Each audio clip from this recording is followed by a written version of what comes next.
So last time we talked about covalent compounds. These are the compounds that come together because two or more atoms share their valence electrons.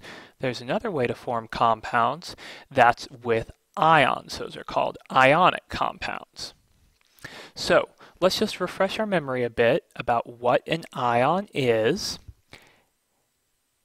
An ion is an atom that does not have a neutral charge. Either it has a positive charge, a cation, or a negative charge, an anion.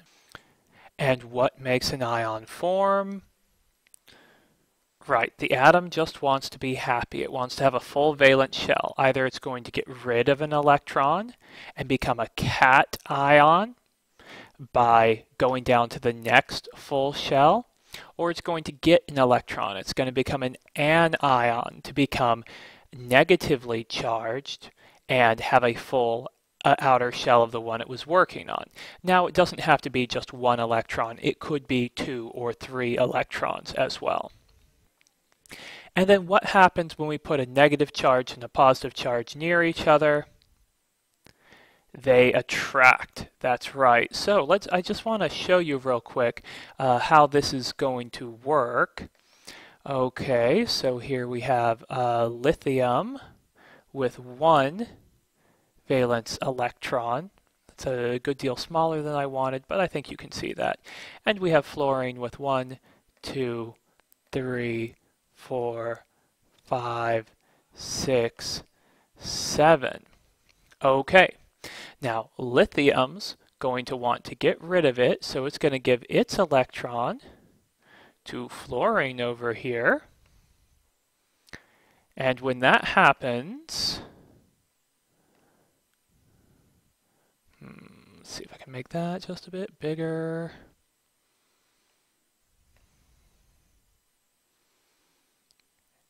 And when that happens,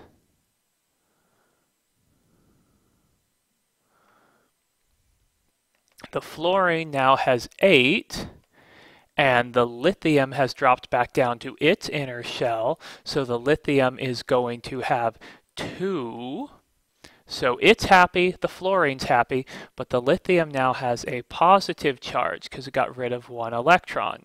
And the fluorine now has a negative charge because it got an extra electron. These positive and negative charges will attract. Okay, now, luckily, it's pretty easy to predict the charges of ions. Anything in group 1 has a positive 1 charge. We write it 1 plus because if we wrote it plus 1, it would be an oxidation number, which is different than charge. And we're not going to deal with oxidation numbers right now. Group 2 is going to have a plus 2 charge. The metal aluminum will have a 3 plus.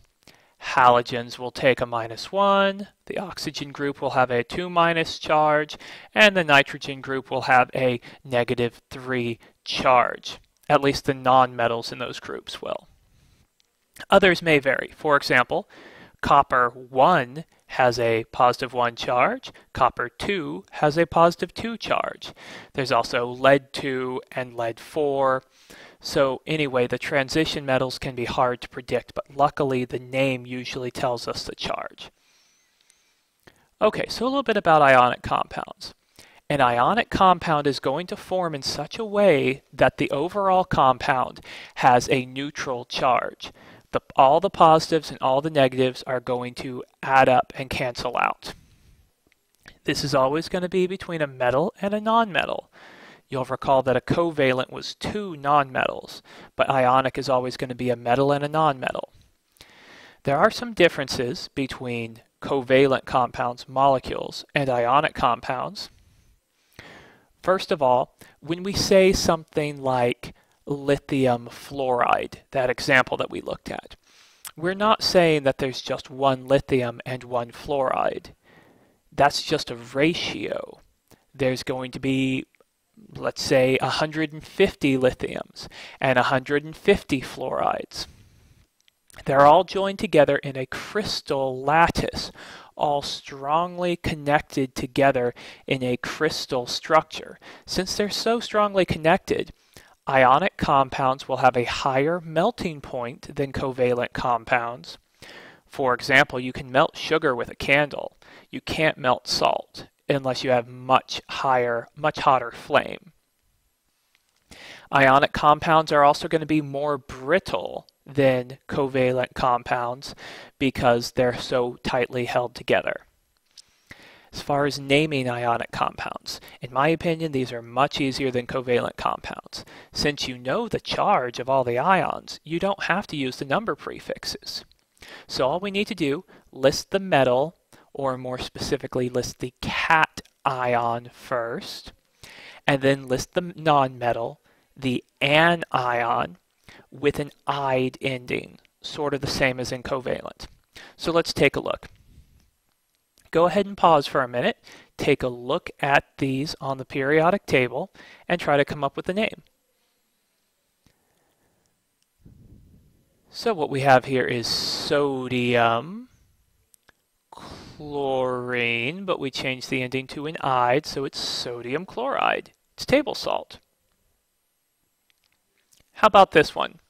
Take a look real quick. And this is magnesium. And if it was covalent, we might say difluoride because it's two of them, but it's not, it's ionic. This is magnesium fluoride because the magnesium has a +2 charge, fluoride has a -1 charge. That means since there's a +2 here and a -1 here, we need two of them to give us a total of -2 to get this compound to form. Let's try it the other way. Let's try it going from words to symbols. Look these up on your periodic table real quick. Calcium, Ca, is a group 2 metal, so it has a +2 charge. Iodide, I, is a halogen, so it has a -1 charge. +2 -1, we're going to need two of these just like up here. So this is going to be CaI2. And magnesium oxide. Pause for a minute and look those up.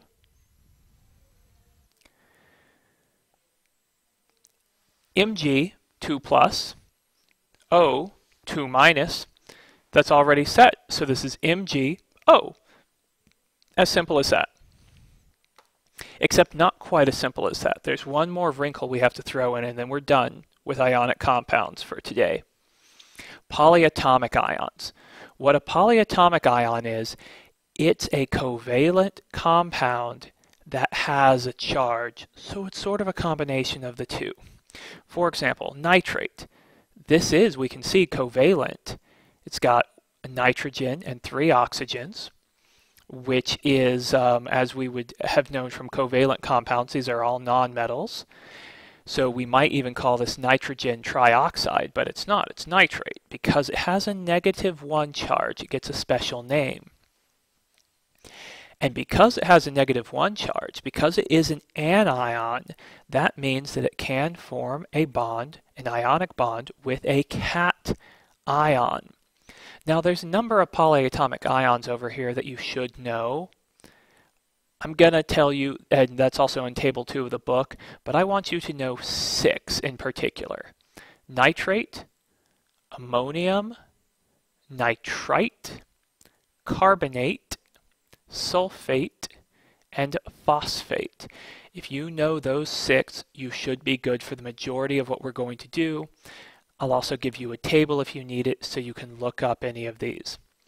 Let's take a look at 1 or 2 of these. Let's see if we can name this one. Pause for just a minute and see what you can do. Okay. This metal here is sodium, and this polyatomic ion is nitrate.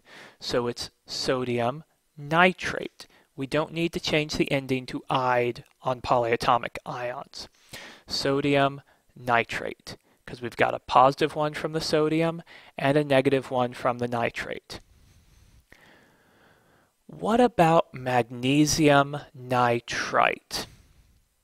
Well, we know magnesium has a 2+ charge, and we know nitrite is NO2 but has a negative charge. But wait, how exactly are we going to show that we need 2 of these for every 1 magnesium? There's already a 2 next here to the oxygen. If we put a little 2 down there, it would look like NO22. That would just be confusing. I want you to think about that for over homework, and we'll talk about it next class. A lot of you have been asking questions on the WISC. Will we be practicing these in class? You know by now that we will. So you don't need to worry about that anymore. We'll be going over these, but this is a lot of information. You do need to read the chapter and go ahead and try some of the practice problems with the chapter too, so that you can come into class with a basic understanding of all this, and then we can really get to some of the trickier problems. Okay, if you need any help between now and then, please come see me. Don't forget to do the WISC.